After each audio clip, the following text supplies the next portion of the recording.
sont là. Ok.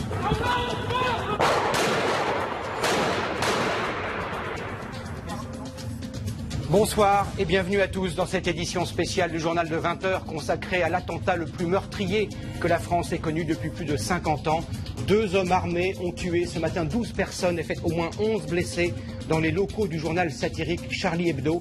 Parmi les victimes, les dessinateurs Cabu, Wolinski, Sharp, Tinius, l'économiste Bernard Maris ainsi que 2 policiers. Les tueurs ont pris la fuite, ils sont toujours en liberté et recherchés par toutes les polices de France. Une journée de deuil national a été décrétée et les drapeaux sur plusieurs monuments sont déjà en berne. Des dizaines de milliers de personnes se sont rassemblées spontanément ce soir dans les grandes villes de France. Certains arborant la pancarte « Je suis Charlie ». Nous serons sur place avec tous nos correspondants dans un instant. Des hommes cagoulés, brandissant des kalachnikovs et des lance-roquettes. Face à eux, des armés, des dessinateurs, des éditorialistes amoureux de la liberté, de l'insolence et de la démocratie. Les tueurs les ont abattus un à un pour détruire un symbole et pour punir un hebdomadaire, Charlie Hebdo, qui depuis toujours ose rire des institutions et de la religion. Louis Olivier. Les vidéos laissent peu de doute. Les tireurs étaient des professionnels, déterminés, au point de tirer une première fois sur un policier et de retourner l'achever ensuite, d'une balle dans la tête. Peu de doute non plus sur leur motivation. Dans cette autre vidéo, on les entend très clairement crier « Allahu Akbar ». Dieu est grand. 11h30, 2 hommes cagoulés, lourdement armés et équipés de gilets pare-balles entrent dans l'immeuble de Charlie Hebdo, dans le 11e arrondissement. Immédiatement, ils font feu sur le chargé d'accueil et ne s'arrêtent pas là. Bien informés, ils se rendent au 2e étage et tirent en pleine conférence de rédaction. Les secours décriront plus tard une scène de carnage, d'exécution. Panique dans le bâtiment, certains montent se réfugier sur le toit. Entre-temps, les policiers arrivent. Nouvelle fusillade, celle-là même où un policier perd la vie. Le bilan évolue alors de minute en minute. Rapidement, on apprend que 12 personnes sont mortes, 2 policiers, et parmi les victimes de la rédaction, 5 figures historiques du journal. Les dessinateurs Charb, Wolinski, Cabu, Tinius et l'économiste Bernard Maris. Il y a également 11 blessés, dont 4 graves. On apprend que les tireurs sont en fuite. À proximité, ils percutent une voiture, blessant légèrement le conducteur. Ils abandonnent leur véhicule porte de Pantin et braquent un autre automobiliste. Les forces de l'ordre perdent alors leurs traces dans la banlieue nord de Paris. Devant le siège de Charlie Hebdo, le dispositif de secours est impressionnant. Le chef de l'État se rend sur place, ainsi que le ministre de l'Intérieur. On annonce que le plan Vigipirate est élevé au niveau maximal. Alerte, attentat. Des dizaines de camionnettes de police, autant du SAMU et des sapeurs-pompiers. Les hôpitaux de Paris sont tous mobilisés. Un peu plus tard, un drap blanc est tiré devant le bâtiment. Les corps seront évacués dans la soirée. Rapidement, les soutiens se multiplient. Des messages arrivent du monde entier. À partir de 17 h, des milliers de personnes se rassemblent dans les grandes villes de France. Ce soir, le raid s'est lancé à la poursuite des tireurs dans l'est de la France. Une opération que les forces de l'ordre souhaitent très discrète. Dans quelques instants, François Hollande s'exprimera solennellement en direct depuis l'Elysée. Le chef de l'État s'est rendu en fin de matinée sur les lieux de la tuerie dans le 11e arrondissement de Paris. Dans une courte déclaration, il a lancé un appel à l'unité nationale. Il a dénoncé un acte d'une exceptionnelle barbarie. Le chef de l'État a ensuite regagné l'Elysée où la sécurité a été renforcée. Il a tenu une réunion de crise avec entre autres Manuel Valls et Bernard Cazeneuve. Et pendant ce temps, cet après-midi, des milliers, des dizaines de milliers de Français se sont rassemblés dans les grandes villes de France pour exprimer silencieusement et solennellement leur horreur face à cet acte barbare. Écoutons tout de suite le chef de l'État. Mes chers compatriotes, aujourd'hui la France a été attaquée en son cœur, à Paris, dans les locaux même d'un journal. Cette fusillade d'une violence extrême a tué 12 personnes et en a blessé plusieurs. Des dessinateurs de grand talent, des chroniqueurs courageux sont morts. Ils avaient marqué par leur influence, par leur insolence, par leur indépendance des générations et des générations de Français. Je veux ici leur dire que ce message de la liberté, nous continuerons à le défendre en leur nom. Ce lâche attentat a également tué 2 policiers. ceux-là même qui étaient chargés de protéger Charlie Hebdo et la rédaction de ce journal qui était menacée depuis des années par l'obscurantisme et qui défendait la liberté d'expression. Ces hommes, cette femme, sont morts pour l'idée qu'ils se faisaient de la France, c'est-à-dire la liberté. Je veux ici, en votre nom, dire toute notre reconnaissance aux familles, aux éprouvés, aux blessés, aux proches, à tous ceux qui sont aujourd'hui meurtris dans leur chair par ce lâche assassinat. Ce sont aujourd'hui nos héros, et c'est pourquoi demain sera une journée de deuil national, je l'ai décrété. Il y aura à 12 heures un moment de recueillement dans tous les services publics, et j'invite toute la population à s'y associer. Les drapeaux seront en berne 3 jours. Aujourd'hui, c'est la République tout entière qui a été agressée. La République, c'est la liberté d'expression.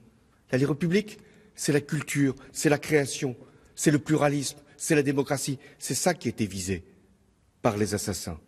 C'est l'idéal de justice et de paix que la France porte partout sur la scène internationale.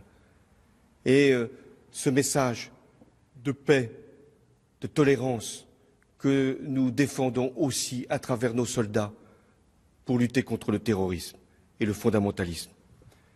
La France a reçu des messages de solidarité et de fraternité du monde entier. Et nous devons en prendre toute la mesure.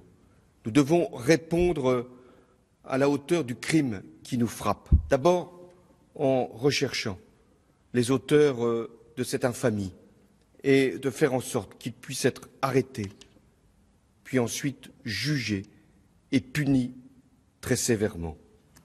Et tout sera fait pour les appréhender. Aujourd'hui, l'enquête avance sous l'autorité de la justice. Nous devons aussi protéger tous les lieux publics. Et le gouvernement a mis en place ce qu'on appelle le plan Vigipirate attentat. C'est-à-dire que des forces de sécurité vont être déployées partout, là où il peut y avoir le début d'une menace. Enfin, nous devons être nous-mêmes conscients que notre meilleure arme, c'est notre unité. L'unité de tous nos concitoyens face à cette épreuve. Rien ne peut nous diviser, rien ne doit nous opposer, rien ne doit nous séparer. Demain, je réunirai les présidents des 2 assemblées ainsi que les forces représentées au Parlement pour montrer notre commune détermination. La France, elle est grande quand elle est capable, dans une épreuve, de se mettre au meilleur niveau, c'est-à-dire à son niveau, le niveau qui a toujours fait que la France a pu surmonter des épreuves. La liberté sera toujours plus forte que la barbarie. Et la France, elle a toujours vaincu ses ennemis quand elle a su justement faire bloc autour de ses valeurs. C'est ce que je vous invite à faire. Le rassemblement de tous, sous toutes ses formes. Voilà ce qui doit être notre réponse. Rassemblons-nous face à cette épreuve et nous gagnerons, car nous avons toutes les capacités de croire en notre destin et rien ne pourra nous faire fléchir dans la détermination qui est la nôtre. Rassemblons-nous. Vive la République et vive la France. Voilà donc pour cette allocution de François Hollande en direct de l'Élysée, une allocution de 4 minutes 30 à peu près. Le chef de l'État a invité, vous l'avez entendu, a invité les Français solennellement à observer demain à 12 heures un moment de recueillement, en d'autres termes, une minute de silence, une démarche très rare de la part d'un président de la République, mais qui est à la mesure de cet événement, de cette tragédie. Jamais dans l'histoire de notre pays, un organe de presse n'avait été visé de la sorte par un commando utilisant des armes de guerre. Il était donc 11h30 ce matin quand 2 hommes, avec peut-être un 3e complice, ont fait irruption dans les locaux de l'hebdomadaire Charlie Hebdo, dans le 11e arrondissement de Paris. Récit de 6 minutes tragiques par Pierre Grange. Les terroristes ont été filmés à la sortie des locaux de Charlie Hebdo. Ils tirent sur un policier le long du trottoir. Le gardien de la paix, blessé, se met les bras en l'air. Mais les hommes armés veulent l'achever. Et avant de quitter les lieux, ils se mettent à hurler.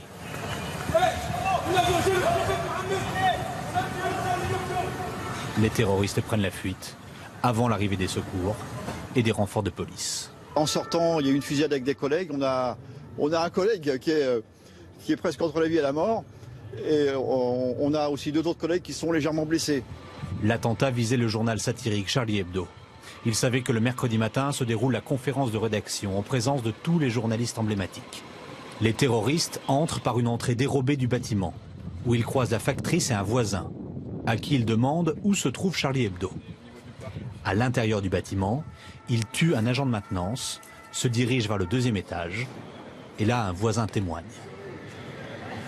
À ce moment-là, ils ont tiré une balle dans nos locaux, qui a traversé les locaux, qui a traversé la porte et qui est allé se ficher dans la fenêtre. Mon associé, à 30 cm près, il passait, quoi. On a entendu d'autres coups de feu, une fusillade nourrie, d'abord a priori dans les locaux et après dans la rue. Les terroristes finissent par entrer dans la salle de rédaction de Charlie Hebdo. Ici, il y a un policier qui protège constamment le directeur du journal. Il est tué avant d'avoir le temps de riposter. Et les terroristes abattent les signatures historiques de Charlie Hebdo, qui préparait le journal de la semaine prochaine. Les dessinateurs et chroniqueurs Charb, Cabu, Wolinski, Tinius et l'économiste Bernard Maris, oncle Bernard pour les lecteurs. En sortant, les terroristes crient Allahu Akbar. Dieu est le plus grand. Ils tirent sur le policier dans la rue et prennent la fuite. Dans les locaux, ils ont tué 8 journalistes, un invité de la rédaction et le policier chargé de la protection. Plusieurs témoins ont vu passer de loin ces 2 hommes en noir, l'un portant une kalachnikov en bandoulière et l'autre un fusil d'assaut. Au début, je croyais que c'était des forces spéciales qui tiraient sur des trafiquants de drogue ou un truc. Et c'est juste après qu'on s'est aperçu que c'était une fusillade qui a pris pour cible Charlie Hebdo qui était juste à côté. Ce soir, les enquêteurs relèvent les douilles de Kalachnikov sur place. Les témoins qui ont vu de près les terroristes décrivent des hommes calmes et déterminés. Dans les locaux de Charlie Hebdo, une dessinatrice a réussi à se cacher sous un bureau et à échapper à la tuerie. Elle décrit des hommes qui parlent parfaitement le français et se revendiquent d'Al-Qaïda.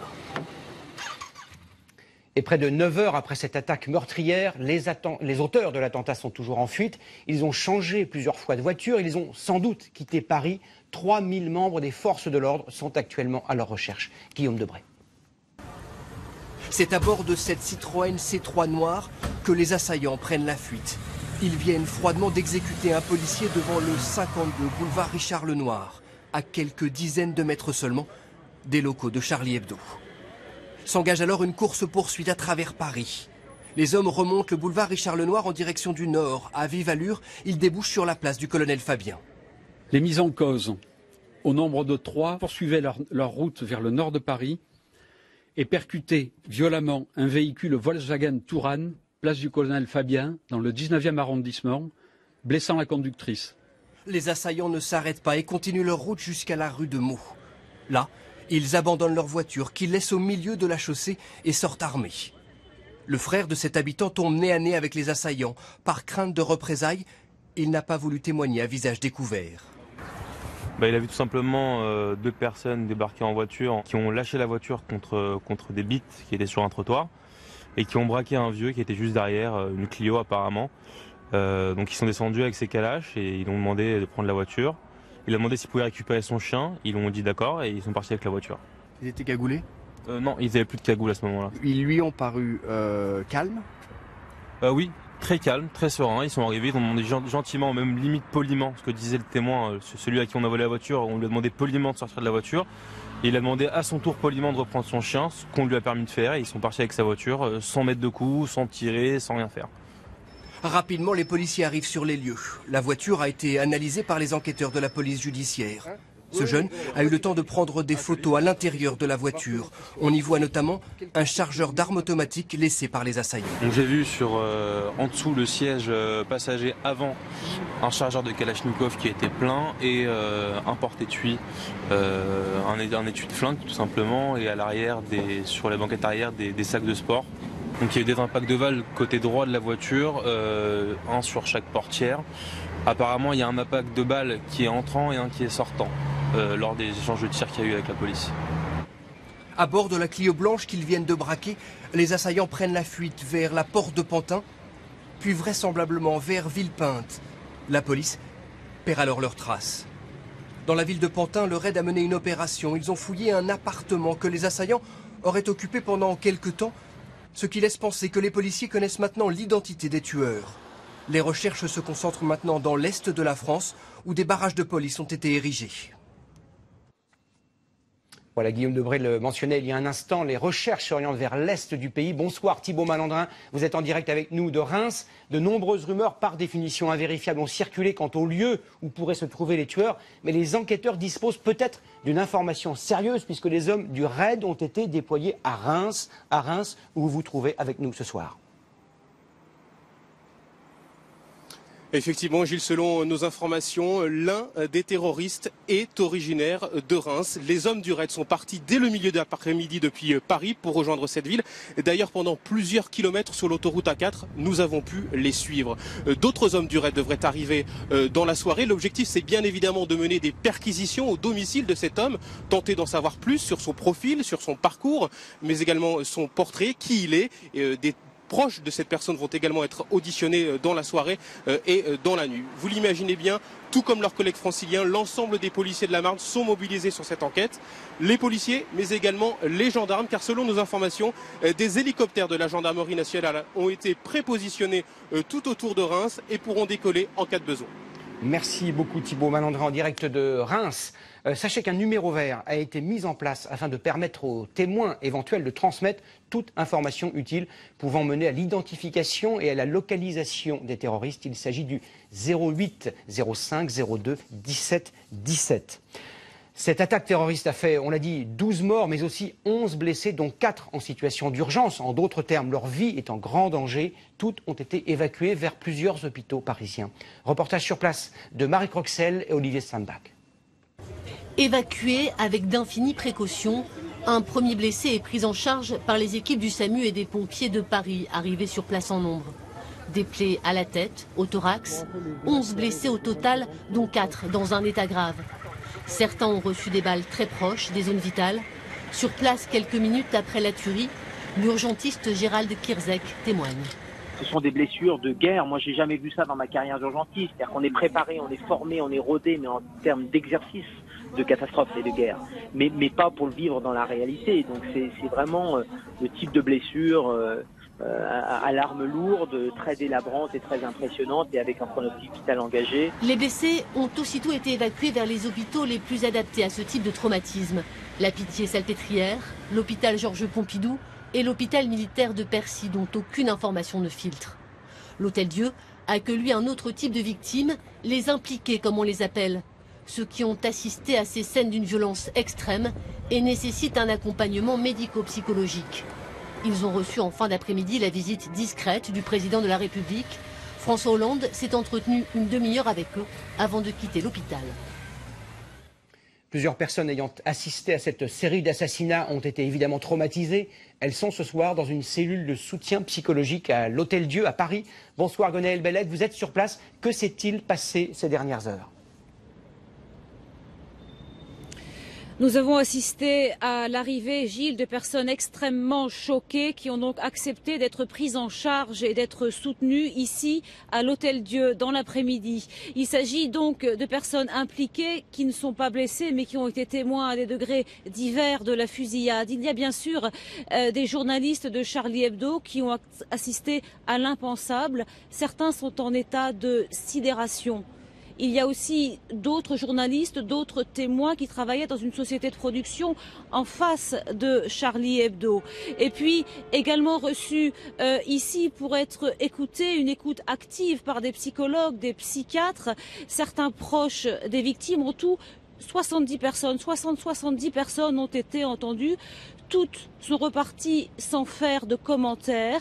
Certains témoins, les témoins les plus proches de la fusillade, ont été dans la foulée accompagnés vers le 36 quai des Orfèvres à la police judiciaire. Merci beaucoup Gwenaëlle Bellec en direct de l'Hôtel-Dieu à Paris. C'est l'une des manifestations très visibles de l'émotion qui s'est emparée du pays quelques heures après l'attentat contre Charlie Hebdo.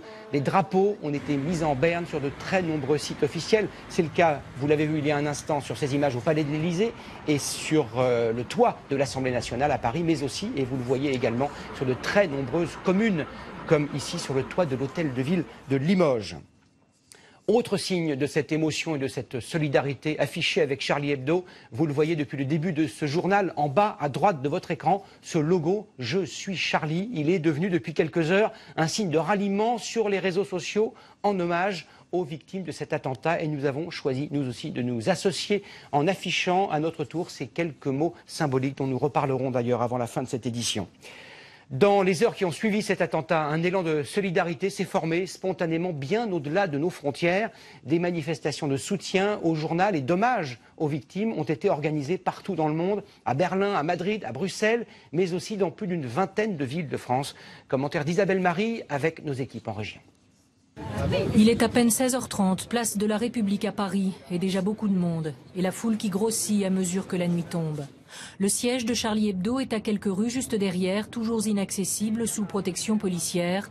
Dans la foule des anonymes, beaucoup, jeunes, moins jeunes, de toutes origines, et la même émotion. Pour ma génération, c'est particulièrement émouvant, parce que Cabu, c'est lui qui m'a fait faire de la politique. On vient pour être rassemblés, et je trouve que c'est assez calme ici.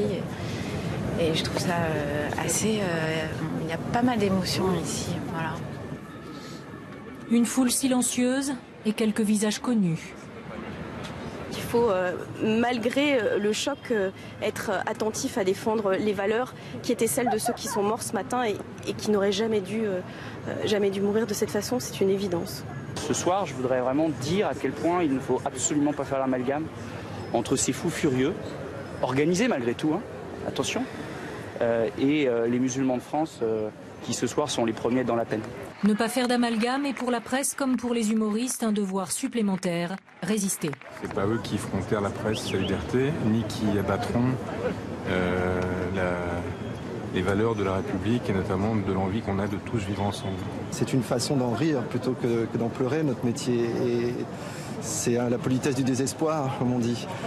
Mais je crois que tout le monde est très très touché et que tout le monde est bouleversé. Même rassemblement à Lille, 2000 personnes dans le centre-ville à l'appel notamment de la Ligue des droits de l'homme. Les gens qui sont capables de commettre un acte comme celui-là sachent qu'ils rencontreront toujours des démocrates comme nous sur leur chemin. Je vous invite à observer une minute de silence. À Strasbourg, dans l'après-midi, ce sont les agents de la communauté urbaine qui spontanément ont tous quitté leur bureau. C'est ma jeunesse, c'est la satire française et la liberté d'expression par le rire, on ne va pas nous enlever ça quand même. Des Strasbourgeois qui se sont ensuite rassemblés en une masse silencieuse, place Kléber. Orléans, rassemblée elle aussi, est doublement endeuillée parce qu'un membre de l'équipe municipale était justement ce matin venu rencontrer Cabu à Paris. Michel Renaud mort ce matin dans un même attentat. Défenseur de la culture, de la pensée, de la liberté de la pensée. Et aujourd'hui, c'est ça qu'ils ont voulu toucher en attaquant Charlie Hebdo et en tuant Michel Renaud. Orléans, mais aussi Agen, Arras, Caen, Saint-Brieuc, c'est toute la France aujourd'hui qui s'est retrouvée sonnée, mais aussi soudée dans un même appel relayé par les réseaux sociaux à se recueillir, à se réunir. Comme ici au Figaro ou au Parisien, des salles de rédaction où pour une fois, on a fait silence. Bonsoir Amandine Atalaya, vous êtes place de la République à Paris, entourée d'une foule impressionnante. La mobilisation par le bouche à oreille, par les réseaux sociaux était immédiate et il y a beaucoup de monde autour de vous. Oui, énormément de monde, Gilles, et c'est un rassemblement étonnant et émouvant car en fait très largement silencieux. On a assisté ici à la réunion d'une foule immense et triste, des milliers de personnes qui sont arrivées dès 17h. C'était donc il y a plus de 3 heures. La préfecture de police annonce 15 000 personnes ce soir et ce qui domine, je vous le disais, c'est le recueillement très calme. Il n'y a pas de prise de parole publique, ce n'est pas le but. On a simplement entendu une intervention, celle d'un responsable de Reporters sans frontières. Pour le reste, ce sont simplement des mouvements de foule. On entend très souvent Charlie, nous sommes tous Charlie. La foule scande ce nom pendant quelques minutes.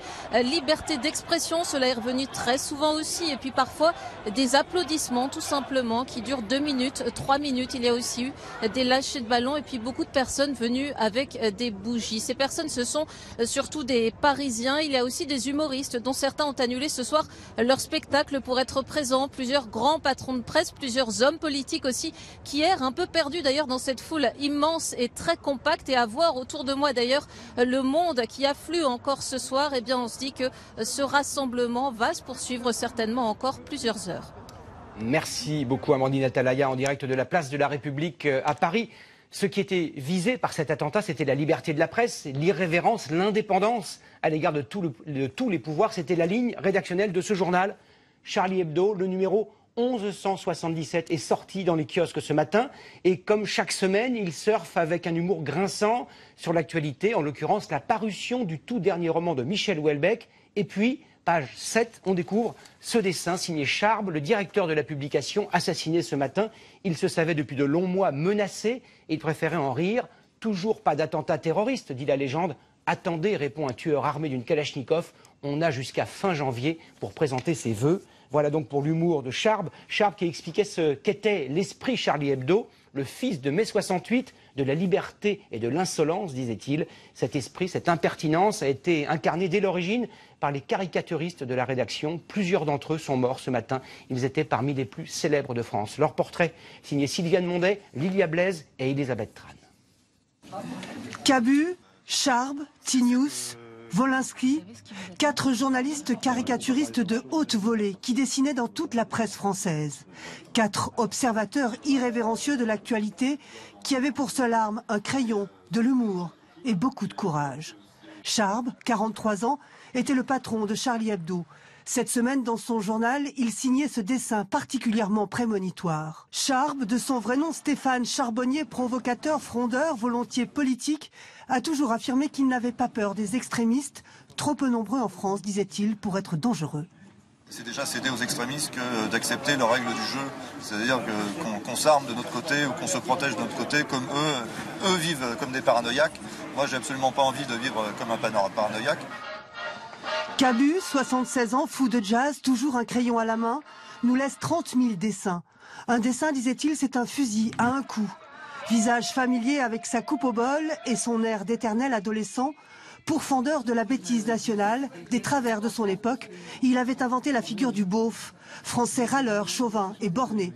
Devant son journal, un anonyme lui rend hommage. Cabu, c'est quelqu'un qui avait le talent au bout des doigts. Voilà, c'était la générosité, le talent au bout des doigts, et vraiment tourné vers les autres. Et le pire, c'est peut-être qu'il aurait ouvert la porte aux personnes qui sont venues le voir tout à l'heure. Tinius, de son vrai nom Bernard Verlac, également assassiné ce matin, avait 57 ans. Très engagé à gauche, c'est lui qui avait inventé le style BD documentaire, en couvrant notamment le procès d'Yvon Colonna pour l'hebdomadaire Marianne. L'image que je garderai de gens comme ça, c'est effectivement leur liberté, leur rire fraternel, parce que c'était des gens qui aimaient les autres. C'est des provocateurs, certes, mais qui provoquaient surtout la réflexion. Chacun son style, chacun sa façon de mordre. Wolinski, 80 ans, est un monument de la bande dessinée, pionnier des dessins satiriques dans la presse. Il s'était focalisé depuis quelques années sur les rapports hommes-femmes. Georges Wolinski, Charb, Tinius dessinaient aussi pour le journal L'Humanité, une rédaction depuis ce matin en état de choc. Ils avaient décidé que la liberté de dessiner, la liberté de la presse, était un combat qui méritait de prendre des risques. Charb savait qu'il prenait des risques. Il avait choisi de ne pas reculer. Je pense que c'est un choix que tous les journalistes devraient faire et devraient faire en toutes circonstances. Désormais bien seul, Plantu, dessinateur, collègue et ami, leur a dédié ce matin ces quelques traits de crayon, sobres et sanglants. Créé en 1970, Charlie Hebdo a toujours été un hebdomadaire iconoclaste, volontiers provocateur, face aux institutions, aux religions et à l'armée. Ces dernières années, le journal a été au centre de violentes polémiques sur le thème de l'islam. Ces prises de position ont valu à Charlie Hebdo des menaces, parfois mises à exécution dans le passé. Un rappel des faits avec Dominique Lagrousse-Ampère, Sylvie Pinatel et Cécile Marchand. C'était la première fois que les bureaux d'un journal étaient la cible de ce que les autorités à l'époque avaient immédiatement qualifié d'attentat. Tout sera fait pour retrouver les auteurs de cet attentat, parce qu'il faut bien appeler ça un attentat. C'était dans la nuit du 1er au 2 novembre 2011, il y a un peu plus de 3 ans. Le siège du journal satirique Charlie Hebdo complètement détruit, 2 cocktails Molotov lancés de l'extérieur par les fenêtres du bâtiment, le site internet piraté avec un slogan « Il n'y a pas d'autre Dieu qu'Allah ». L'incendie ne fait aucune victime. La détermination des journalistes à préserver leur liberté de parole n'en est que renforcée. Le premier à réagir, le dessinateur Charb, l'une des victimes de l'attentat terroriste de ce matin. Le seul sujet qui pose problème visiblement, c'est quand on parle de l'islam radical. Si on commence à dire oui j'ai peur, eh ben c'est terminé. On arrête de faire des journaux, on arrête de faire de la polémique, on arrête la presse, on arrête la liberté de la presse. En ligne de mire des terroristes à l'époque, ce numéro 1011 de Charlie Hebdo, rebaptisé Sharia Hebdo pour l'occasion, avec la caricature du prophète Mahomet en une. 5 ans plus tôt, toujours au nom de la liberté de la presse, le journal publie 12 caricatures du prophète, toujours à la une. Des dessins qu'il reprend d'un quotidien danois. En cascade, menace de mort, puis un procès pour lequel Charlie Hebdo sera relaxé. Intimidation au quotidien, comme dans ce bar du quartier de Belleville dans le 20e arrondissement qui avait organisé une exposition de ses caricatures. Le local est saccagé, les dessins censurés par peur des représailles. Jean-Loup Chifflet connaissait bien Cabu, l'une des victimes de ce matin. Ils ont écrit plusieurs livres ensemble. Pour lui, cet attentat est une déclaration de guerre. J'ai pas honte de dire qu'on vient de vivre un mini 11 septembre. Je pense que ça ne va pas nous lâcher pendant les semaines, les mois qui viennent, parce que c'est un symbole. On n'est pas en guerre, on n'était pas en guerre, je pense qu'on est en guerre. La façon dont ça s'est passé, cette exécution, car c'est une exécution. L'une des victimes, le dessinateur Charb, se savait menacé. Il figurait sur une liste d'Al-Qaïda de personnalités recherchées, morts ou vifs, pour crimes contre l'islam depuis le printemps 2013. Il était d'ailleurs protégé au quotidien par un garde du corps qui lui aussi a été tué pendant l'attaque. Avant de déménager rue Nicolas-Appert, lieu de l'attentat, le siège de Charlie Hebdo s'est situé pendant plusieurs années ici, juste à côté de la préfecture de police du 20e arrondissement de Paris, lieu de protection maximale. Mais depuis ces derniers mois, la sécurité s'était assouplie. Il n'y avait plus de policiers en faction à l'extérieur du bâtiment. Alors le siège de Charlie Hebdo précisément. Bonsoir Christophe Pallet, vous êtes tout près du siège de l'hebdomadaire. Qu'avez-vous vu sur place ces dernières heures ? Bien oui, Gilles, le quartier est toujours bouclé pour permettre à la police judiciaire de procéder aux expertises balistiques.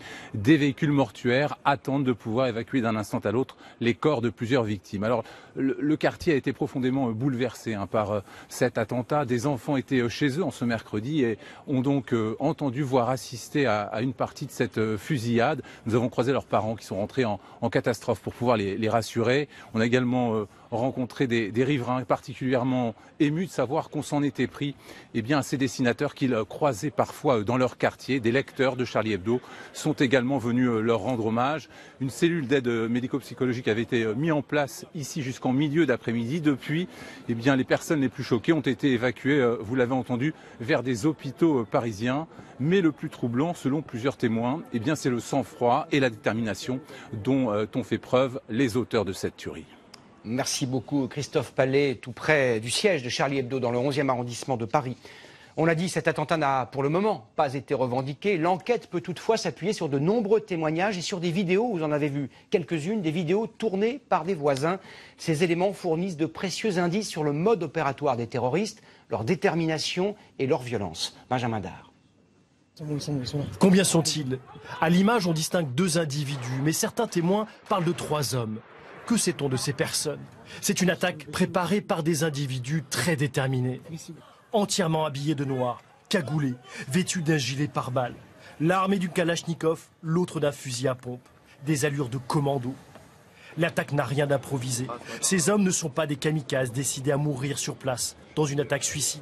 Quand ils pénètrent au siège de Charlie Hebdo, ils demandent très calmement et dans un français impeccable « Où est Charlie ?» Ils savent que ce jour-là, à cette heure précise, ils vont pouvoir atteindre le plus grand nombre de journalistes, car se tient alors la conférence de rédaction hebdomadaire du journal. Ils auraient alors interpellé par leur nom chaque victime avant de l'abattre. La démonstration d'un sang-froid absolu. Alors que la BAC du 11e arrondissement arrive sur les lieux, les agresseurs ouvrent le feu sur les policiers et s'approchent de l'un d'eux pour l'achever à bout portant.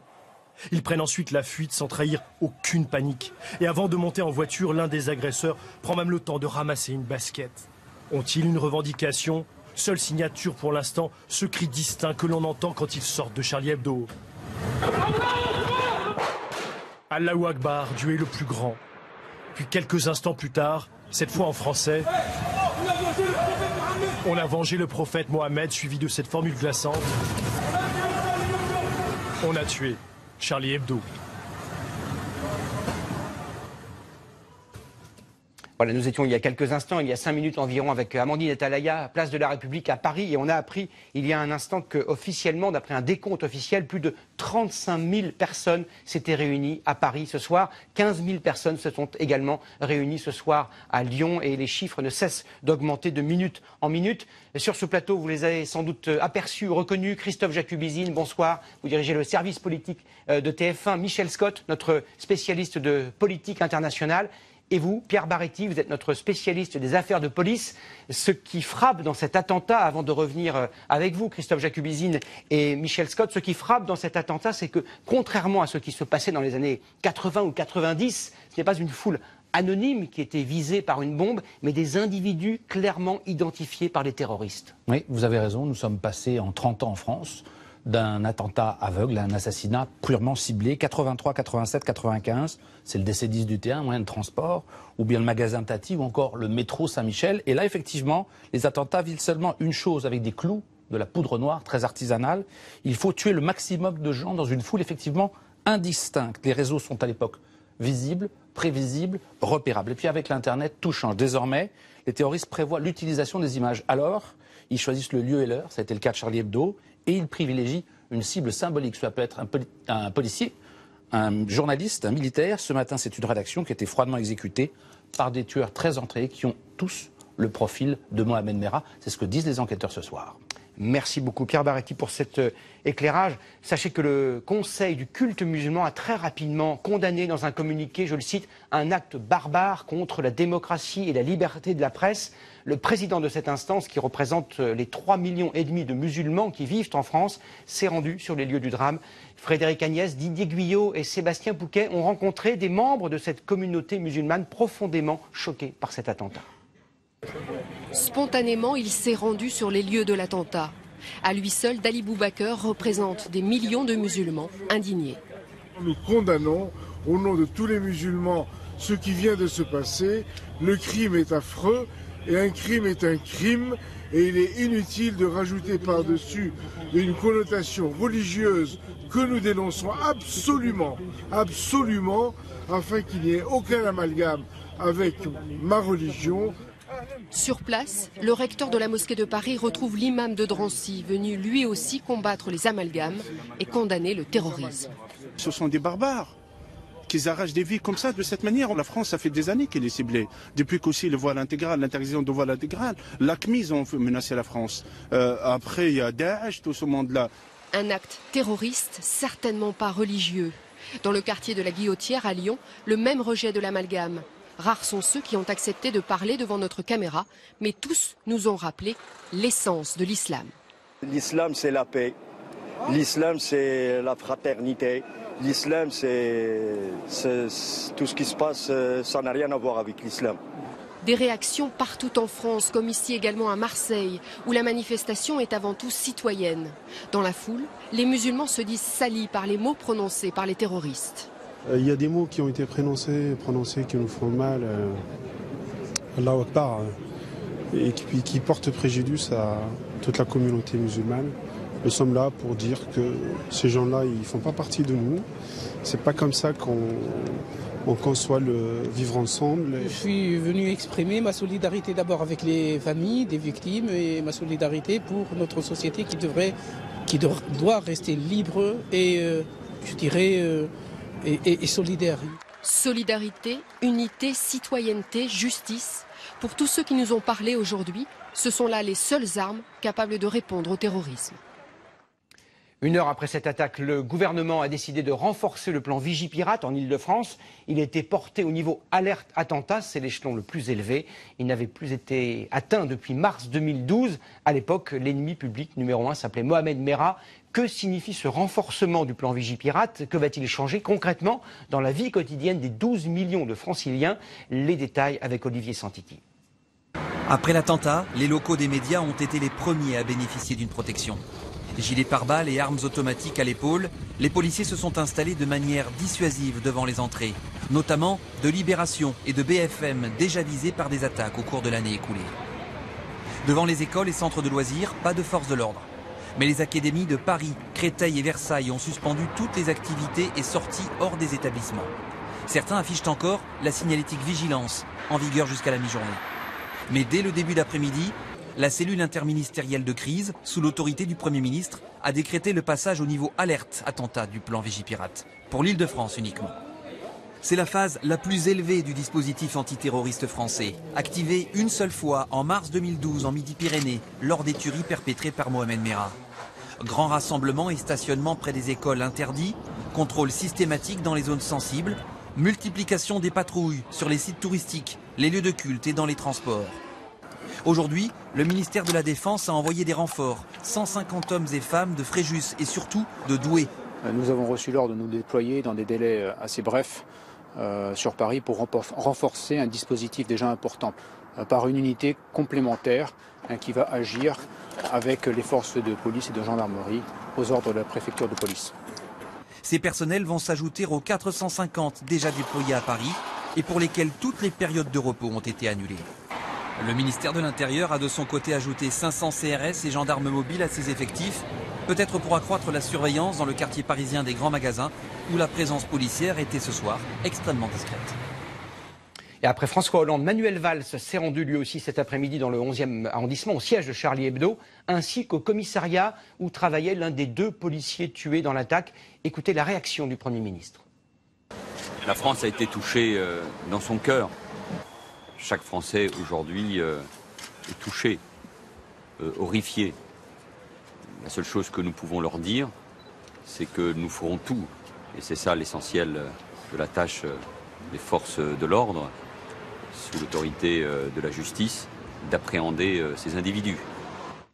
La classe politique française a immédiatement et unanimement condamné cet attentat et exprimé son soutien à Charlie Hebdo qui pourtant n'épargnait guère les élus d'aujourd'hui et d'hier. L'heure, on l'a compris, est à l'union nationale et à l'unité nationale par-delà les divergences. Écoutez les réactions recueillies par Isabelle Thor.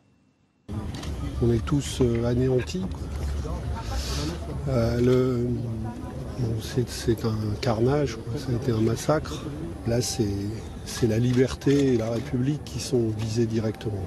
Tous ceux qui viennent ici sont horrifiés par la lâcheté et la sauvagerie du meurtre. Il s'agit d'un assassinat politique. Il ne faut pas avoir peur, ce sont juste de misérables lâches. Et ensuite, répliqués par des comportements d'amour face à la haine. Notre démocratie est attaquée, nous devons la défendre sans faiblesse. La fermeté absolue est la seule réponse possible. Notre nation est endeuillée, la République doit se rassembler. J'appelle tous les Français à refuser la tentation de l'amalgame et à présenter un front uni face au terrorisme, à la barbarie et aux assassins. Il s'agit d'un attentat terroriste commis au nom de l'islamisme radical. Le temps du déni, de l'hypocrisie n'est plus possible. Enfin, je tiens à souligner que personne ne souhaite qu'une confusion soit effectuée entre nos compatriotes musulmans attachés à notre nation et à ses valeurs et ceux qui croient pouvoir tuer au nom de l'islam. Mais cet évident refus de l'amalgame ne doit pas être non plus l'excuse de l'inertie ou du déni. Ce serait le pire service à rendre aux Français, quel qu'il soit. C'est une horreur et c'est une horreur parfaitement ciblée. Elle vise, elle prend comme cible quelque chose qui est infiniment précieux pour nous, qui est la liberté de la presse, la liberté d'expression, la liberté de penser. Et contre cette horreur, il n'y a qu'une chose à faire, se souder, se serrer les coudes les uns avec les autres, entre Français, quelles que soient nos sensibilités et nos opinions. Bonsoir Christophe Jacubizine. Bonsoir Gilles. Face à un événement d'une telle magnitude, comment une démocratie comme la France peut-elle réagir dans un registre presque philosophique, moral? En tout cas, le porte-parole des évêques de France déclarait cet après-midi « Le pays devrait redoubler d'attention à la fraternité et à la paix ». Est-ce si simple en ces circonstances? En tout cas, il y aura certainement, Gilles, un avant et un après attentat du 7 janvier 2015 dans la vie politique française. Et cet après est incertain. Aujourd'hui, quelques heures après le drame, on l'a vu, c'est évidemment le consensus qui prime. L'unité nationale s'est faite et pas une voix discordante n'a été entendue. Mais comment allons-nous collectivement réagir demain? Les Américains, par exemple, après les attentats du 11 septembre, ont établi, vous le savez, de nombreuses lois restreignant les libertés individuelles au nom de la lutte contre le terrorisme. A l'inverse, les Britanniques, après les attentats de Londres, c'était le 7 juillet 2005, ont décidé de ne rien changer à leurs règles démocratiques, à ne pas, par exemple, instaurer des pièces d'identité, il n'y en a pas là-bas, à ne pas rentrer dans le jeu de la terreur, à ne pas répondre par la peur. Et nous, Français, qu'allons-nous faire et que vont faire les hommes politiques dans les mois et les semaines à venir après ce traumatisme? Alors vous savez, cet attentat intervient à un moment où la nation s'interroge sur son identité, où l'islamophobie d'un côté, l'antisémitisme de l'autre refont surface, souvent même à visage découvert. Cet attentat va-t-il renforcer ce climat de méfiance et de suspicion, ou bien au contraire, va-t-il provoquer un sursaut républicain d'unité nationale contre le fondamentalisme et la barbarie, et seulement contre eux? Si c'était le cas, les terroristes auraient réussi, malgré eux, à faire de tous les Français des Charlie.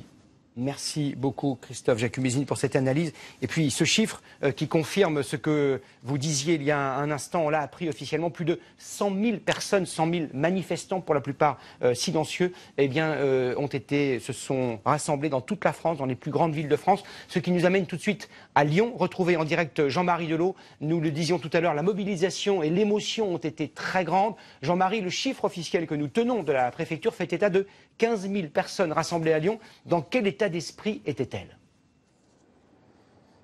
Il y avait un fort moment d'émotion, 15 000 personnes rassemblées devant le perron de l'hôtel de ville. Émotion renforcée parce qu'il y avait des lumignons, Lyon Ville de Lumière, sur le perron de cet hôtel de ville. Alors ces personnes ont écouté notamment le maire de Lyon parler des valeurs de la République, parler de l'union nationale. Il y avait des représentants, des élus de tous bords, des représentants de toutes les communautés. Et puis à un moment, il y a une Marseillaise qui est partie vite recouverte par des milliers de voix qui ont scandé « Charlie, Charlie ». Et puis je retiendrai dans la foule cette rencontre avec un abonné de Charlie Hebdo qui, les larmes aux yeux, m'a dit « Il faut qu'il continue, surtout il faut qu'il continue ». Merci beaucoup Jean-Marie Delot en direct de Lyon. Autre ville où la mobilisation était très importante en fin d'après-midi et ce soir, Bordeaux, c'est là que nous retrouvons Grégoire Guisteau. Bonsoir Grégoire, on imagine que vous aussi vous avez été entouré, cerné par ces manifestants très pacifiques, portant, arborant, cette pancarte « Je suis Charlie ».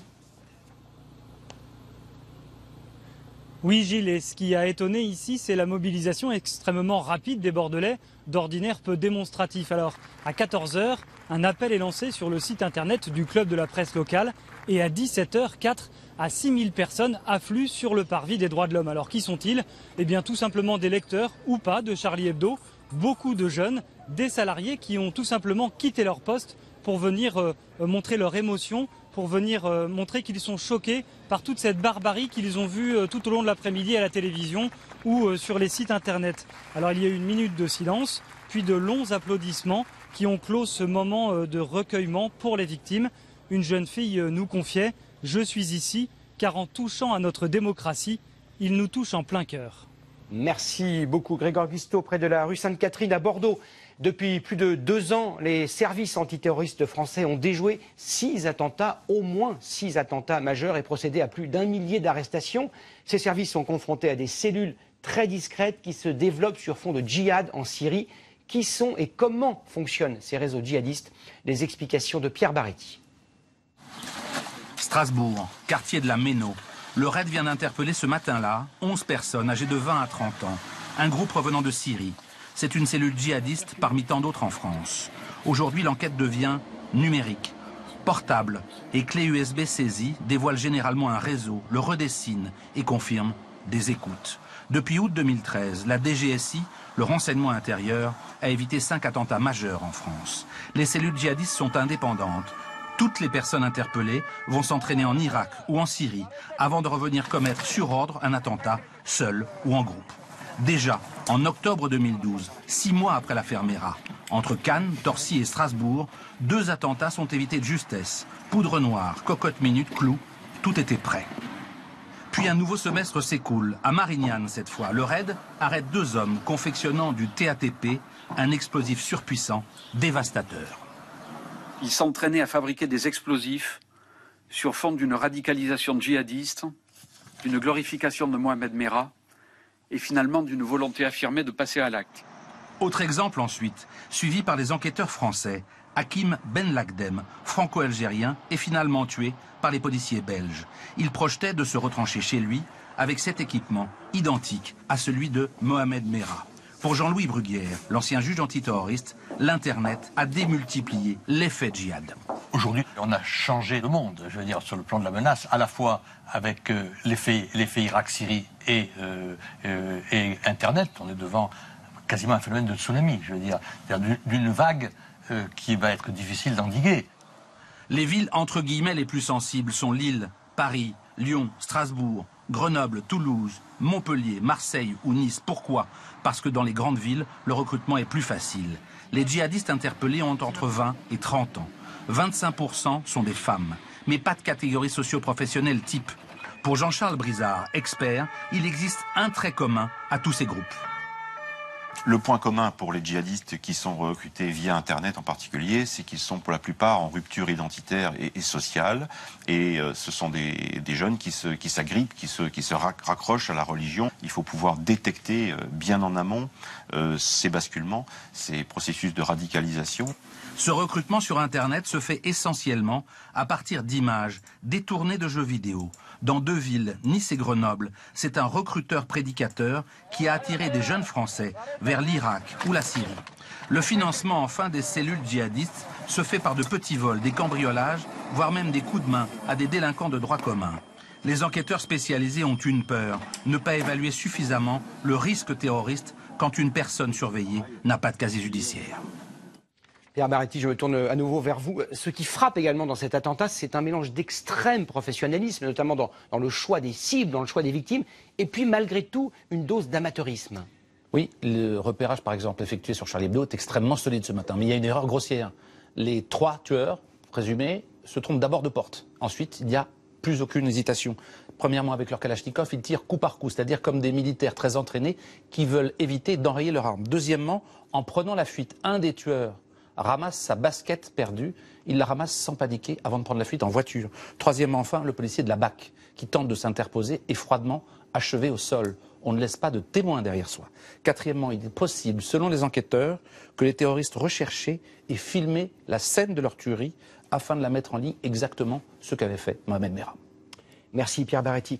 Jamais nous n'avons connu un aussi grand danger en matière de terrorisme. Ces mots, cette phrase prémonitoires sont ceux du Premier ministre Manuel Valls. Il les avait prononcés fin décembre après l'agression de policiers à Joué-les-Tours. Depuis 20 ans, la France vit sous la menace d'organisations terroristes islamistes comme les États-Unis et le Royaume-Uni. Nous en parlions avec Christophe Jacubizine il y a quelques minutes. La France est une cible en raison de son engagement dans plusieurs conflits à l'étranger. Les explications de Patricia Alémonière. La menace aujourd'hui vient d'Irak et de Syrie. L'homme qui l'incarne est sans pitié. Son nom, Abou Bakr al-Baghdadi. Ce jour de juin 2014, il vient de conquérir la 2e ville d'Irak. Les propos tenus par son porte-parole sont sans ambiguïté. Si vous ne pouvez pas trouver d'engins explosifs ou de munitions, alors isolez l'Américain infidèle, le Français infidèle ou n'importe lequel de ses alliés. Des menaces reprises par de jeunes Français partis combattre au sein du groupe de l'État islamique. Des Français savamment mis en scène dans des vidéos de propagande visant à effrayer. Que vous ne serez pas en sécurité, que ce soit en France ou dans tous les pays.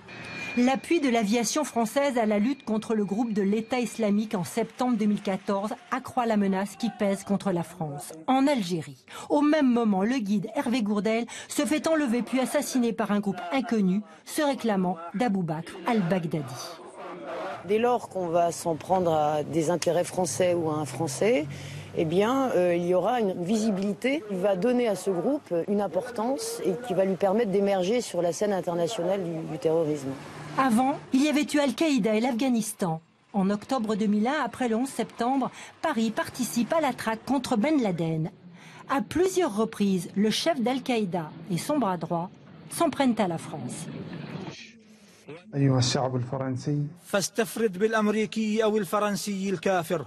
Attentats en Égypte, au Maroc, en Mauritanie, enlèvements. Paris devient la cible de tous les mouvements se réclamant de la nébuleuse islamiste. Un nouveau degré est franchi avec l'intervention militaire au Mali en janvier 2013. Aujourd'hui, depuis ces 3-4 dernières années, notre engagement militaire nous a placés en cible directe. On fait partie des cibles qui sont rentables. Ce message est envoyé à la France. On viendra en France et on va conquérir le monde entier. Les propos les plus virulents viennent d'Algérie. En avril 2013, le porte-parole d'Al-Qaïda au Maghreb renouvelle les appels à attaquer les intérêts français partout dans le monde. Mais le danger venu du Maghreb est ancien. Les premiers enlèvements de Français remontent à 1993. Ils seront suivis un an plus tard par le détournement d'un Airbus d'Air France. Depuis, la menace n'a jamais cessé. Bonsoir Michel Scott. Bonsoir Gilles. Alors il faut évidemment face à ce genre d'événement d'une extrême prudence, surtout ce soir, même après cet acte abominable, mais il n'a pas été revendiqué pour l'instant. Est-ce qu'on peut faire malgré tout un lien avec les menaces qui ont été proférées contre la France par l'État islamique, par Daesh, qui depuis plusieurs semaines et plusieurs mois menace ouvertement notre pays ? Alors Gilles, Charlie Hebdo, il faut le rappeler, était une cible pour les radicaux djihadistes, les radicaux islamistes, bien avant l'existence même de l'État islamique, de Daesh, tel que nous le connaissons actuellement. Mais le contexte dans lequel cet attentat a été perpétré est bien celui d'une menace tous azimuts, on vient de l'entendre avec Patricia. Le 22 septembre dernier, il est à cet appel à tuer des Occidentaux partout dans le monde, par n'importe quel moyen, quelle que soit la méthode. Où vous pouvez tuer des Occidentaux, vous le faites. C'est l'appel qui est lancé, notamment des Français. Et c'est pour répondre à cet appel que des djihadistes, que je qualifierais de spontanés, sont passés à l'acte au Canada en octobre, vous vous en souvenez, à Ottawa, en Australie un peu plus tard. La crainte était celle-là qu'un individu armé d'un couteau, d'un simple couteau ou d'une arme de poing provoque un massacre et qu'il soit improvisé ou non. Ou comme les frères Tsarnaev, vous vous en souvenez peut-être, en 2013 à Boston, en fabriquant une bombe dans un garage. Le procès s'est ouvert hier, le procès d'ailleurs. vient de s'ouvrir. Mais là, on pense surtout à cet autre précurseur, Pierre vient d'en parler, Mohamed Merah, 2012, sa tuerie à bout portant, d'une cruauté inouïe. Il avait choisi ses cibles, des cibles très symboliques comme ce matin. En tout cas, quels que soient les véritables commanditaires, et on les connaîtra sans doute, les sympathisants de l'État islamique, d'Al-Qaïda ou d'autres groupes djihadistes, il y en a de nombreux, se féliciteront d'une attaque d'une ampleur sans précédent sur le sol français et qu'ils reprendront facilement à leur compte. Merci beaucoup Michel Scott pour cette analyse et ces explications. On l'a dit, l'attentat contre Charlie Hebdo est le plus meurtrier perpétré sur le sol français depuis plus d'un demi-siècle. Il faut remonter à 1961 pour trouver trace d'un bilan aussi lourd. Dans les décennies suivantes, notre pays a continué à payer un lourd tribut au terrorisme. Le récit d'Henri Dreyfus.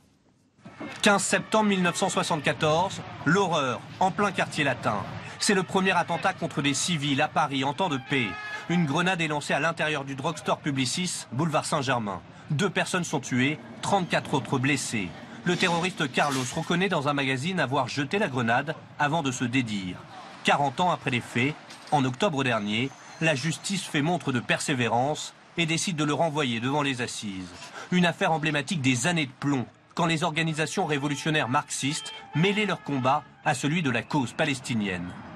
C'est cette même idéologie qui préside à un autre attentat quelques années plus tard. Ce vendredi 3 octobre 1980, une bombe explose devant la synagogue de la rue Copernic. Bilan 4 morts, 40 blessés. L'explosif placé sur une moto aurait pu causer encore davantage de victimes quelques instants plus tard. En cette veille de Shabbat, la synagogue était pleine. Après 34 ans d'une procédure interminable, l'auteur présumé, Hassan Diab, un Libano-Canadien, vient d'être extradé vers la France. Il sera jugé prochainement. En 1982, le terroriste Carlos refait tragiquement parler de lui. Une vague d'attentats sans précédent frappe la France. La cause est identique, la libération de la Palestine. Le 29 mars, une bombe explose dans un train ralliant Paris à Toulouse. L'attentat du Capitole est revendiqué par des amis de Carlos. Moins d'un mois plus tard, le 22 avril, une nouvelle déflagration retentit rue Marbeuf. Devant le siège du journal Al-Watan à l'Arabie, une femme meurt sur le coup. Coïncidence ou pas, C'est le jour même où s'ouvre le procès de Bruno Breguet et Magdalena Lacoppe, épouse de Carlos. Le 9 août, c'est cette fois l'antisémitisme qui aiguille les terroristes. À l'heure du déjeuner, un groupe fait irruption dans le restaurant Goldenberg en plein Marais. Une cinquantaine de clients se trouvent à table. L'un des hommes lance une grenade, puis des coups de feu sont tirés. En moins de 3 minutes, l'attaque fait 6 morts et 22 blessés.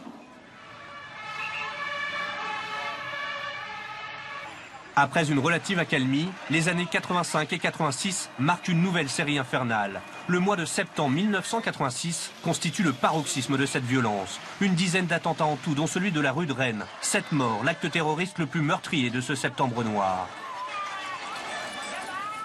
Les années 90 voient apparaître une forme inédite de terrorisme, la cause islamiste. Entre juillet et octobre 1995, la France est frappée à 8 reprises. Comme ce 25 juillet, une bouteille de gaz bourrée d'écrous explose dans la station RER Saint-Michel, faisant 8 morts et plus d'une centaine de blessés. Une vague d'attentats attribués au GIA, le groupe islamique armé basé en Algérie.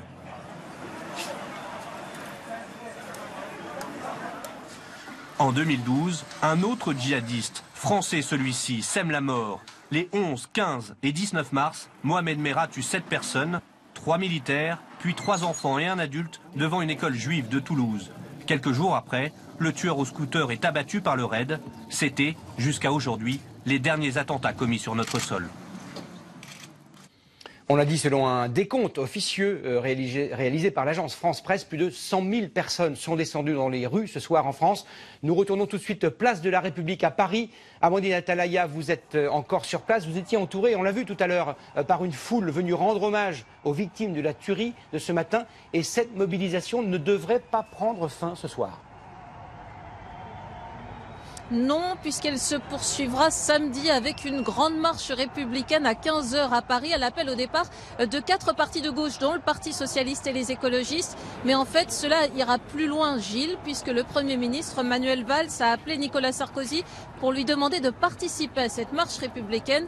Et le président de l'UMP fait savoir qu'il s'associera, ainsi que l'UMP, dans le cadre d'une démarche nationale de dignité, de recueillement et de fermeté. On le voit et on le comprend bien, la classe politique a donc choisi comme réaction face à ce terrible attentat l'unité nationale, c'est très clair. Ce fut le cas aussi ce soir, place de la République, avec la présence à gauche, par exemple, du premier secrétaire du PS, Jean-Christophe Cambadélis, et à droite de Nathalie Kosciusko-Morizet pour l'UMP, des responsables politiques qui, cela dit, restent très discrets dans les manifestations. Aucun d'entre eux ce soir n'a pris la parole publiquement. Merci beaucoup Amandine, en direct de la place de la République à Paris. Dans les minutes qui ont suivi l'annonce de cet attentat, les réactions venues du monde entier ont été très nombreuses. Les témoignages d'indignation et les hommages aux victimes ont afflué de toutes les grandes capitales. Laurent Aubaine. Ce sont d'abord les représentations diplomatiques françaises qui ont mis leur drapeau en berne, comme ici en Allemagne ou encore à Londres. À Rome, c'est le président du Conseil italien qui est allé à l'ambassade de France, pendant que le Parlement observait une minute de silence. Chacun à sa manière, partout dans le monde s'est ému. La présidente Bachelet au Chili, le pape ainsi que la reine d'Angleterre ont condamné un horrible attentat et apporté leur soutien au peuple français. Le président Obama, lui, a fermement condamné une fusillade terrifiante. Nos pensées et nos prières vont aux familles qui ont perdu des proches en France.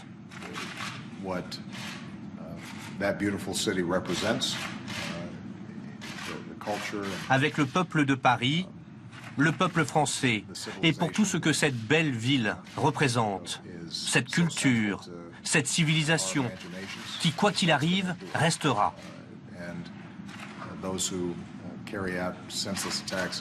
Alors que ceux qui ont conduit cette attaque contre des civils innocents seront oubliés. Solidarité européenne par la voix de la chancelière Merkel et du Premier ministre Cameron. Tout le monde en Grande-Bretagne est aux côtés du gouvernement français et du peuple français. Nous ne devons pas, nous ne pouvons pas laisser nos valeurs, la démocratie, la liberté d'expression être démolies par ces terroristes. Le monde arabe condamne par des communiqués de la mosquée El-Azhar au Caire, la plus haute autorité de l'islam sunnite. Message de la Ligue arabe ou du leader des islamistes tunisiens, Hanouchi. Condamnation turque également et le secrétaire général de l'ONU. Je suis consterné et profondément bouleversé par l'attaque contre Charlie Hebdo ce matin à Paris. Cette attaque de violence ne peut en aucun cas être justifiée. Manifestation de solidarité un peu partout en Europe, à Madrid ou à Londres, en Suisse ou en Allemagne. Solidarité des journalistes danois qui avaient publié en premier les caricatures de Mahomet. La direction du magazine vient de renforcer à Copenhague la sécurité autour de leur bureau. Nous le disions il y a quelques minutes, les grandes démocraties occidentales ont souvent été la cible d'attentats meurtriers. Ce fut bien sûr le cas le 11 septembre 2001 aux États-Unis. Bonsoir Michel Floquet, vous êtes notre correspondant à Washington. Comment les autorités américaines ont-elles réagi en apprenant aujourd'hui ce qui s'était à Paris, ce qui s'est passé à Paris et qui a dû leur rappeler, leur remettre en mémoire le cauchemar de septembre 2001 ? Oui, une réaction très forte des Américains. Vous venez de montrer Barack Obama, il a bouleversé son emploi du temps. C'est absolument exceptionnel pour tenir à la Maison-Blanche une réunion qui n'était pas prévue avec son vice-président, avec John Kerry, une réunion consacrée à ce qui s'est passé à Paris. Solidarité avec la France, bien sûr, compassion, collaboration aussi. Le président a immédiatement demandé au FBI et aux autres agences d'aider dans la mesure où cela a un sens, les Français dans cette enquête. Évidemment, les Américains sont particulièrement sensibles au terrorisme, on le comprend, on le sait. Mais il y a davantage, il y a le fait que la France est leur plus fidèle allié aujourd'hui dans cette guerre antiterroriste. Souvenez-vous, au Mali, c'est la France qui a fait le job, comme on dit ici, contre Al-Qaïda au Maghreb islamique. Et puis lorsqu'il s'est agi d'aller frapper l'État islamique en Irak, eh bien la France a été la première à rejoindre la coalition. Donc cela, l'Amérique ne l'oublie pas. D'une certaine manière, cet attentat vient presque malheureusement donner raison à Barack Obama et aux Américains lorsqu'ils disent que la guerre contre le terrorisme est loin d'être finie, qu'elle sera dure à gagner. Ils ont parfois du mal à convaincre les Occidentaux. La France est à leur côté et aujourd'hui, ils s'en souviennent et ils veulent être aux côtés de la France. Merci beaucoup Michel Floquet, en direct de Washington. Alors contrairement aux chefs d'État et de gouvernement, ceux dont nous allons vous parler dans un instant n'ont pas pris la parole, mais le crayon pour condamner cette attaque. Dans le monde entier, les confrères et les consoeurs de Kabu, de Wolinski, de Charb et de T-News ont dénoncé sur leur carnet à croquis l'attaque contre les journalistes de Charlie Hebdo. Sylvie Pinatel a rassemblé leurs dessins empreints évidemment d'émotion et d'indignation. Si Dieu existe, il ne tue pas pour un dessein. Les canards voleront toujours plus haut que les fusils. Au bout de leur crayon, de très nombreux dessinateurs ont rendu un hommage appuyé et ému à leurs collègues. Plantu, au Monde, a posté son dessin sur Twitter, une écriture tremblante en lettres de sang pour dire adieu à son ami. Zepp, l'auteur du Titeuf, dessine Dieu qui s'adresse à Kabu devant les portes du paradis. Pour une fois, vous êtes en avance. Dans le monde entier, des confrères ont également pris leur plume pour lutter à leur tour contre les armes. C'est un nouveau 11 septembre pour le néerlandais Oppenheimer qui dessine la barbarie contre 2 crayons à papier. L'espagnol Olea esquisse une Kalachnikov avec les armes du dessinateur. La liberté de la presse est en deuil et tous ceux qui s'engagent pour elle pleurent au bout de leur crayon les noms de Kabu, Charb, T-News, Wolinski et ceux des 8 autres personnes tuées avec eux. Et en France, depuis la mi-journée, le gouvernement, les forces de l'ordre, les services antiterroristes sont mobilisés pour retrouver la trace des tueurs. Regardez ces images tournées il y a quelques minutes, place Beauvau, dans un sous-sol du ministère de l'Intérieur. C'est là qu'est réunie depuis plusieurs heures la cellule interministérielle de crise autour du ministre Bernard Cazeneuve que vous avez aperçu, ses conseillers, mais aussi les responsables de la gendarmerie, de la police et des services spéciaux coordonnent la traque des auteurs de l'attaque contre Charlie Hebdo. Une nouvelle réunion de crise aura lieu demain à 8h30 à l'Élysée. Il est 21h passé de 4 minutes. Pierre Baretti, vous êtes toujours parmi nous et vous avez, je crois, quelques informations, quelques éléments d'information très importants quant à l'identité et l'identification possible des auteurs de cet attentat. On va faire très attention à ce qu'on dit. Les 3 tueurs sont identifiés au moment où nous parlons par les policiers, les hommes de la police judiciaire. Ce sont 3 hommes, dont 2 frères, originaires de région parisienne. Ils sont français, nous n'en dirons pas plus. L'un des trois est donc connu des services antiterroristes et fiché par les services de renseignement.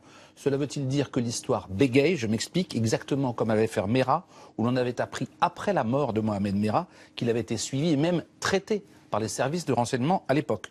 Tout le problème est de savoir si l'un des hommes recherchés n'était que signalé aux services de renseignement ou bien s'il s'agit maintenant d'une négligence et d'une faute grave qu'il faudra sanctionner et examiner. Merci beaucoup Pierre Barati pour ces détails et pour cette avancée que l'on espère décisive dans l'enquête. Voilà donc ce que nous pouvions dire pour l'instant sur cette fusillade meurtrière dans les locaux de l'hebdomadaire satirique Charlie Hebdo. Nous reviendrons dans quelques instants sur cet attentat et la traque engagée contre les auteurs.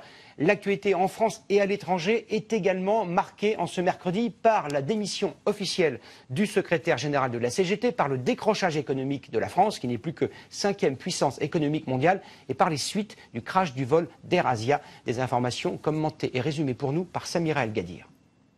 Triste journée également pour l'économie française. Le pays classé jusqu'ici au 5e rang des puissances mondiales, derrière les États-Unis, la Chine, le Japon, l'Allemagne, vient d'être détrôné par le Royaume-Uni et relégué à la 6e place. Nos voisins anglais affichent un PIB qui dépasse de 98 milliards d'euros celui de la France. 3 raisons à cela. Une croissance économique anglaise 10 fois plus rapide. Une inflation plus soutenue outre-Manche. Et pour couronner le tout, une livre sterling en bien meilleure forme que l'euro. Il aura tenté de garder son fauteuil jusqu'au bout. Après avoir mis hier son mandat à disposition, à presque 55 ans, Thierry Lepan, numéro 1 de la CGT, jette finalement l'éponge. Une démission réclamée depuis 2 mois par de nombreux membres du premier syndicat français, après des révélations sur son train de vie. À l'étranger, après 11 jours de recherche, les autorités indonésiennes ont retrouvé la queue de l'avion d'Air Asia, en mer de Java. Un espoir pour les familles des 162 victimes du crash survenu fin décembre. Car c'est dans cette partie de l'avion que se trouvent habituellement les boîtes noires qui enregistrent les informations liées au vol. Peut-être l'épilogue dans l'affaire Vincent Lambert. Le cas de cet homme de 38 ans en état végétatif divise sa famille depuis 2 ans. Ses parents refusent l'arrêt des traitements contre la volonté de son épouse et d'une partie de sa famille. En ultime recours, ils ont porté plainte en juin dernier contre la France auprès de la Cour européenne des droits de l'homme. L'audience a eu lieu aujourd'hui. Les juges rendront un arrêt dans quelques semaines. Pour esquisser un sourire dans cette bien triste actualité, direction Monaco. Jacques, le petit prince héritier, et sa jumelle Gabriella ont fait leur première apparition en public depuis une fenêtre du palais. Des présentations appréciées par des milliers de personnes. Voilà donc pour le reste de l'actualité qui nous a été résumée brièvement par Samira El Gadir. Je vous rappelle la principale information de cette journée, l'attaque terroriste qui a frappé la France. Ce matin vers 11h30 dans le 11e arrondissement de Paris, au moins 2 hommes ont pénétré dans la rédaction de l'hebdomadaire Charlie Hebdo, armés de Kalachnikov. 12 personnes ont été tuées, parmi elles 8 journalistes, 2 policiers, une personne qui était invitée par la rédaction de Charlie Hebdo et une personne qui était à l'accueil. Un récit de cette journée tragique ainsi que des tout derniers développements avec Louis Olivier. Armés comme des militaires, déterminés et sans pitié. Ils blessent un policier qui se retourne, met les bras en l'air, mais les 2 hommes l'achèvent, d'une balle dans la tête. Ensuite, ils quittent les lieux, en hurlant. À ce moment-là, 12 personnes sont déjà mortes, et beaucoup d'habitants ont tout vu. Je suis très ému et très choqué d'avoir ça en bas de chez moi en fait. J'ai vu des impacts de balles dans une vitrine, j'ai vu des voitures en travers sur la chaussée, j'ai vu des pare-brises criblés de balles, voilà, et un policier à terre, quoi. L'attentat visait avant tout Charlie Hebdo, le journal satirique. Armes lourdes, gilets pare-balles et cagoules, les terroristes entrent dans le bâtiment, tuent un agent de maintenance. Un voisin raconte. À ce moment-là, ils ont tiré une balle dans nos locaux, qui a traversé les locaux, qui a traversé la porte et qui est allé se ficher dans la fenêtre. Mon associé, à 30 cm près, il passait, quoi.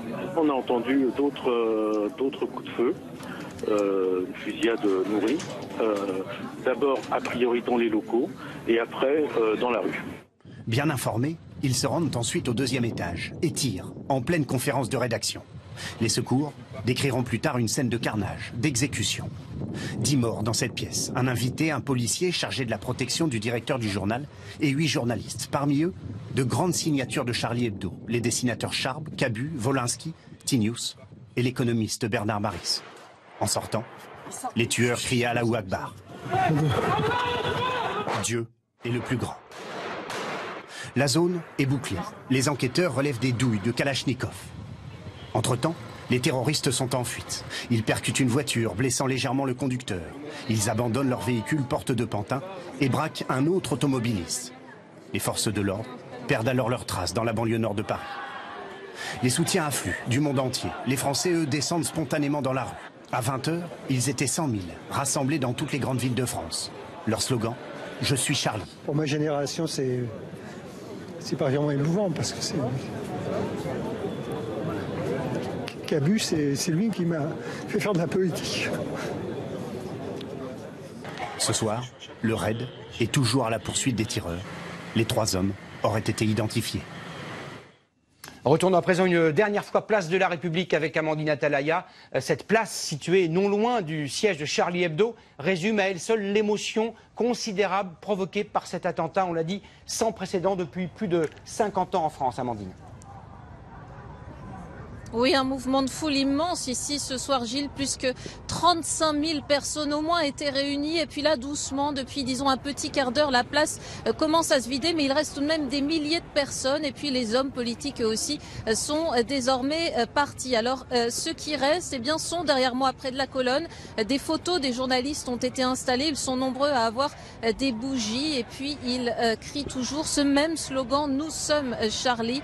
Et ils expriment bien sûr leur émotion et leur recueillement. Lorsque nous demandons à toutes ces personnes si elles comptent à nouveau se rendre à la prochaine manifestation, la marche républicaine qui aura lieu ce samedi à Paris à 15h, eh bien toutes nous disent oui, car elles veulent montrer qu'elles résistent. Certaines parlent de colère ce soir, de dégoût, d'autres beaucoup plus calmement, tout simplement d'une grande tristesse, d'un choc lorsqu'elles ont appris cette nouvelle ce matin. Beaucoup ne lisaient pas d'ailleurs Charlie Hebdo. Ce sont des anonymes qui ce soir sont tous venus dans un même mouvement, et bien dire leur émotion tout simplement. Et cela pas simplement à Paris, on l'a bien vu, mais dans toute la France. Merci beaucoup Amandine et confirmation dans un très court instant en direct avec Jean-Marie Delot que nous retrouvons une dernière fois à Lyon. On l'a dit, au moins 15 000 personnes se sont rassemblées à Lyon avec le silence, l'émotion, mais aussi beaucoup de détermination après cet attentat, on l'a dit, sans précédent depuis très longtemps dans notre pays. Oui, beaucoup d'émotions. Ils sont encore 200-300 à rester sur la place des terreaux, à brandir le journal Charlie Hebdo, à de temps en temps crier nous sommes tous des Charlie. Voilà, on a l'impression que beaucoup ne veulent pas partir. Ils sont encore un peu hébétés. J'ai vu tout à l'heure un grand-père qui expliquait à son petit-fils de 11 ans ce qu'était la liberté d'expression, ce qu'était la liberté de la presse. Et il lui a raconté sa passion et son amour des dessinateurs de Charlie Hebdo depuis très très longtemps. Et l'enfant, sans tout comprendre, avait un regard qui en disait long quand même. Il avait l'impression de vivre quelque chose d'assez exceptionnel, en tout cas, de voir cette foule. Il sentait lui-même, malgré son jeune âge, qu'il se passait vraiment quelque chose ce soir. Merci beaucoup Jean-Marie Delot en direct de Lyon. Au terme de cette journée, restera bien sûr en mémoire cet acte abominable, mais aussi ce sursaut de liberté symbolisé par ces 3 mots que nous avons beaucoup vus au long de cette soirée. Je suis Charlie. C'est à la fois un signe de ralliement sur les réseaux sociaux de tous ceux qui veulent rendre hommage aux victimes de l'attentat de ce matin. C'est également une pancarte tenue, on l'a vu, tenue à bout de bras par des dizaines de milliers de personnes qui sont descendues ce soir dans les rues de France. La rédaction de TF1 s'associe bien évidemment ce soir à la douleur, au deuil des familles et des proches des victimes. Et elle exprime son soutien évident à la rédaction du journal Charlie Hebdo. C'est la fin de cette édition spéciale. Merci à tous de nous avoir suivis. Dans un très court instant, vous retrouverez votre série Mentaliste. Et pendant toute la soirée, vous pourrez bien sûr suivre les derniers développements de l'enquête sur LCI. Demain à 13h, Jean-Pierre Pernaut reviendra sur cette information et sur l'enquête. Je vous retrouve quant à moi à 20h. Merci à tous. Merci de votre fidélité. À demain soir.